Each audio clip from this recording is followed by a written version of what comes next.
Say hi, Daddy. Hi, Facebook land. Those of you that are watching via Facebook, I say good evening. God bless you and may God continue to strengthen you. All right. So, Pastor Daddy, why don't you tell us a little bit about your experiences with grief? My experiences with grief started at a very early age. My very oldest brother died when I was only 3 years old. He had been very close to me. He was the oldest, I was the youngest. But because of his illness, he spent a lot of time with me and he cared for me, taught me. When he died, of course, being only 3 years old, it was very traumatic. But it introduced me to the grief experience. Since that time, I have had a multitude of losses. I've lost a wife. I've lost 2 daughters. I've lost 5 brothers, 3 sisters, a mother and a daddy, and a host of friends and other relatives. But it has helped me to really become acquainted with the whole process of grief. Each of those grief experiences have been different. Each of them have affected me differently. But it has taught me a lot about the grief experience. All right. So let's get into some deeper questions. Right. So why should we just not try to avoid grief? Well, sometimes people think that that's the solution. You see it very often in life that sometimes when things are most difficult for us, our approach is to just simply avoid it, as though avoiding it will make it go away or will minimize it. What we understand about grief is that just avoiding grief will not minimize it. It will not make it go away.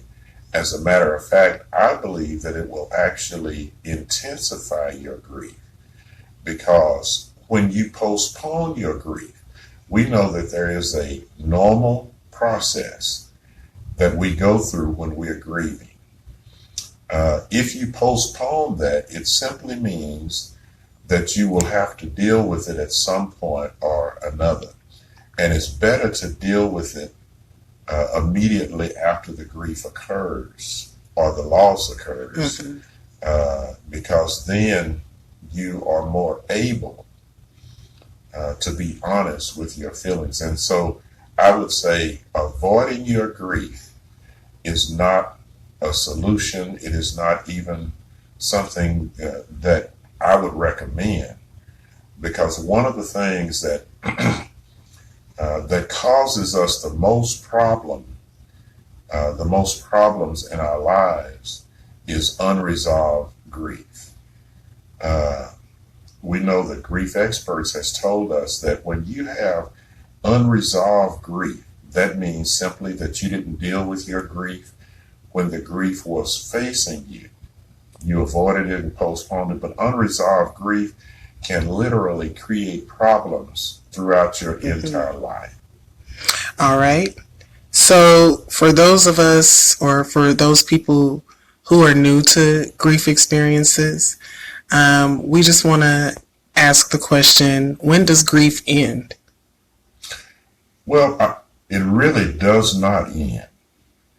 I learned very early on in my grief experiences that rather than looking at grief as coming to an end, perhaps it is better to look at grief as developing coping skills so that you're able to go on with your life. But as far as it actually ending, you have to understand that it will never end, because the person with whom you were close that died or left or whatever the case may be, that will always exist. And so that loss or that emptiness, that void will never be filled. That's right. And so you will never sometimes you hear people use the term, unfortunately, get over it. Mm-hmm. You will never get over it. There will be times when it may be 10 years down the road from the event of your loss, but you still remember that person. You remember things about them. You remember conversations. You remember interactions that you had with them. So it really will never be over. What I think is important is to develop as soon as you can coping skills, what they refer to as coping skills, that will help you deal with day-to-day life as you go on and face the grief in your life. Mm-hmm. Okay. So should we seek out a therapist or a psychiatrist or any kind of mental health professional? Absolutely. I tell people all the time, it is interesting to me. I have a very dear friend that I grew up with that is a practicing psychiatrist, and his wife is a therapist. I have conversations with them from time to time, but I tell people all the time that whenever you're dealing with something like grief, it is very important for you to seek out a professional that can help you deal with the things that you're having to deal with at that particular time. Mm-hmm. It seems odd to me that we understand that if our blood pressure go up, mm-hmm. we need to go to a medical doctor right. and have him or her prescribe medication that will get our blood pressure back under control. Mm-hmm. We seem to understand that if we sustain an injury and if we're bleeding, we need to go to the emergency room to stop the bleeding.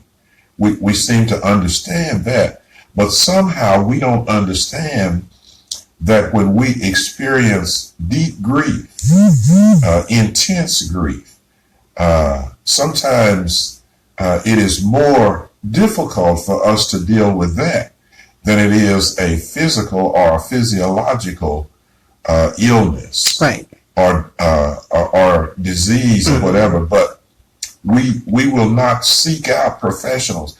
It does not make you any less spiritual. That's right. Because you seek a professional. It just simply means that they're trained in that area and God utilizes them to help bring you wholeness. Mm-hmm. And so I would say it's okay. It's okay to talk to your pastor. It's okay to talk to a spiritual leader. It's okay to talk to a trained professional that will help you, because there is no way that you can get through something that involved without some help and some assistance. That's right. So why does it feel like our friends don't support us in grief?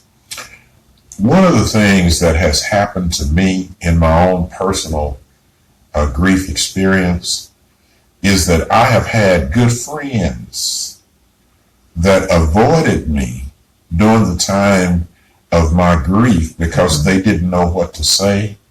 They didn't know how to approach me. They had never experienced what I had experienced at that particular time. And so what they did was they simply avoided me because they didn't know what to say. Right. That's not a very good thing to do. I never will forget. After my first daughter died, I went to the store one day. I just wanted to go to the mall just to get some relief. I thought that would bring me some relief. I was just walking around in the mall, trying to get some peace of mind. And I saw a person that had been my friend over a number of years. And I saw them from a distance. And what I noticed is that when they made eye contact with me, they turned and went the other way to avoid me. I was hurt by that. I was hurt. And I thought, this person is my friend. Right. Why would they avoid me like that? Like something was wrong with me. But what I discovered is that it wasn't personal. They simply didn't know what to say. Yeah. And so rather than rather than confronting me and being made to feel uncomfortable, they chose to just avoid me or ignore the situation. Right. Okay. Is it normal to feel like you're going crazy during grief? Absolutely. In grief, there is a thing that is called your new normal. Mm-hmm. What your new normal means is that from the time that you experience a loss, and especially a significant or a deep loss, you have a new normal. Right. That means that the person that you had conversations with is no longer there. The person that held a significant place in your life, whether it was a parent, whether it was a child, whether it was a spouse, whether it was a friend, whatever the situation is, that person held a very significant place in your life. Okay, I think we're back. You can never have another conversation with them, or you can never have interaction with them. Excuse me. And so you are experiencing what they call a new normal. In your new normal is something that you've not dealt with before. It's something that you're not accustomed to. It is unfamiliar territory for you. And that may feel like that you're losing your mind. Right. One of the things that I want people to understand, after my wife died, there were times that I woke up 2 or 3 o'clock in the morning because I had sleep issues. Yeah. And I could not remember, because I was between the fully conscious state and the semi-conscious state of sleep. I could not remember whether my wife was really dead or whether she was alive. And so I would get up and walk through the house and sometimes call her name because I couldn't remember. My mind was in that unusual place of my new normal. Right. And there were times that I thought I was losing my mind. Right. I discovered that no, I wasn't losing my mind. I was just adjusting to my new normal. It is complicated. Yeah. But you don't have to, as the young people sometimes say, you don't have to freak out. You're not losing your mind. Right. That's normal for that particular time period in your life. Okay. Okay. What are some coping strategies that you have utilized? Sometimes in my own grief experiences, I'm not saying that it's right for everyone, but sometimes in my own grief experience, after a loss has occurred, after the funeral is over, after everyone have gone back to business as usual, it's important for me to spend some alone time. Amen. It's important for me to not have to have a conversation with anyone, not engage in a conversation. I don't want to force my mind to have to think about whatever it is that you want to dialogue about. I just need some downtime.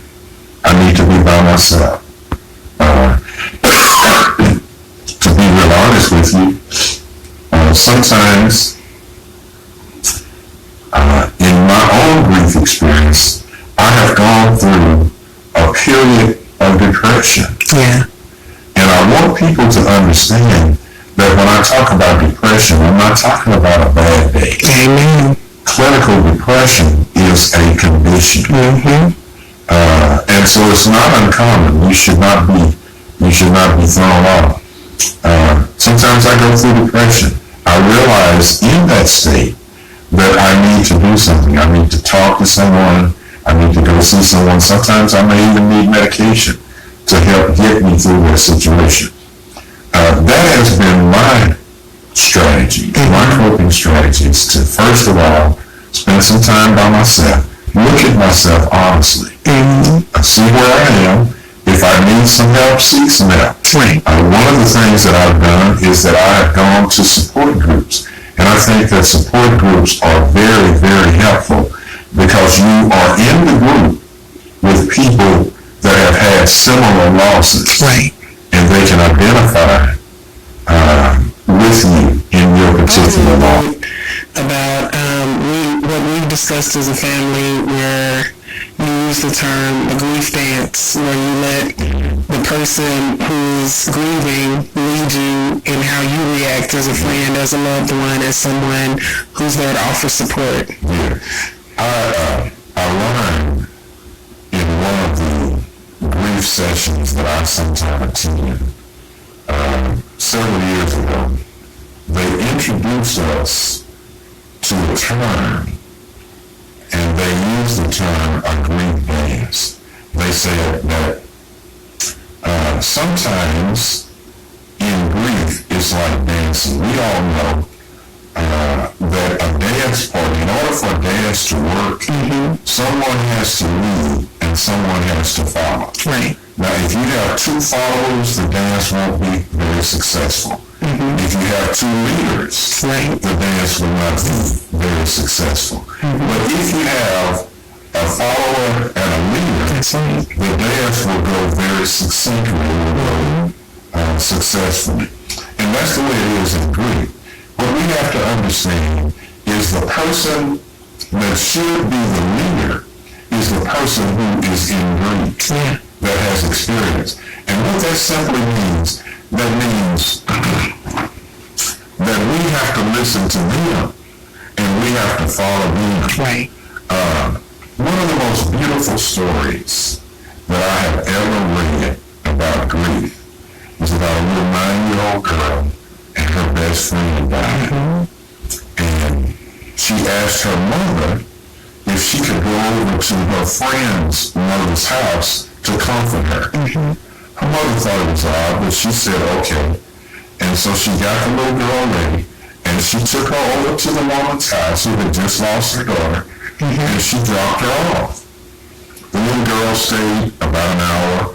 The mother went to pick her up. The little girl got in the car, and the mother asked her, did you comfort your friend's mother? And she said, yes, ma'am. She said, how did you comfort her? She said, well, I just crawled up in her lap, and when she cried, I cried. When she talked, I talked. That's right. That's what I mean by dance. You got to let them take the lead, and you simply follow along with whatever. If they want to cry, cry. If they want to laugh, laugh. If they want to talk, talk. Right. But you got to let them take the lead, Absolutely. and you follow. Right. And it will work very succinctly. It makes a lot of sense Right. when you think about it. Sometimes we presuppose that we always have to say something, but you don't. Right. Sometimes all that is required is just your presence. Just be there. You talk about delayed grief or not feeling the pain initially when someone dies. Yeah. I think that's very, very important. I have certainly experienced that.